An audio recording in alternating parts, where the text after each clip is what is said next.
सो outsourcing का एक example लेते हैं। समझो एक कंपनी ए है, वो कंपनी ए अपने नॉन कोर एक्टिविटीज़ को किसी और को दे देती है। जैसे कि हमारे एग्जांपल में रखते हैं कि कैंटीन फैसिलिटी किसी और को दे देती है।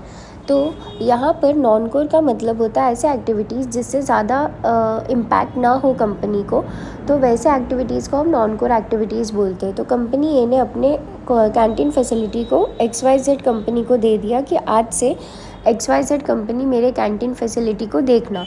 तो XYZ कंपनी जो है वो एज ए एजेंट सारे लोगों को भेजेगी जो भी कैंटीन के रिलेटेड लोग हैं, और कैंटीन फैसिलिटी को 1 साल या फिर 2 साल जो भी कॉन्ट्रैक्ट में लिखा होगा उसके हिसाब से वो संभालेगी।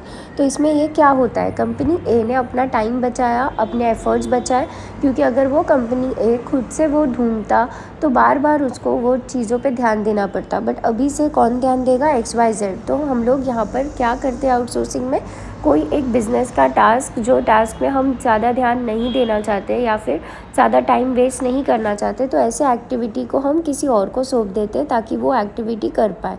ओके, जैसे कॉल सेंटर्स में कॉलिंग फैसिलिटी प्रोवाइड करता है, कॉल सेंटर्स BPO सर्विसेज देता है। तो ये जो कॉल सेंटर्स है वो कॉलिंग खुद के लिए नहीं करता है, कोई और कंपनी के लिए करता है, तो इसी को आउटसोर्सिंग बोलते हैं। तो बड़े बड़े कंपनीज़ अपने छोटे काम जो है वो किसी और को आउटसोर्स करते हैं। तो आउटसोर्सिंग एक प्रोसेस है जहाँ पर कॉन्ट्रैक्ट में आते हैं बिजनेस और एनी स्पेसिफिक बिजनेस एक्टिविटी जो हम स्पेशलाइज एजेंसी को देते हैं। ओके, तो हम नॉन कोर एक्टिविटी जैसे कि सिक्योरिटी, कैंटीन और सैनिटेशन फैसिलिटी किसी और कंपनीज़ को देते हैं।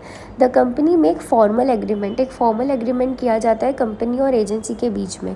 The agency can send the required man power to the company. Agency जो है वो अपने मैन पावर भेजते हैं।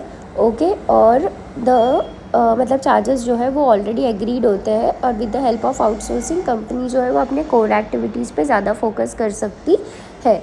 तो इससे दोनों का फ़ायदा हो जाता है।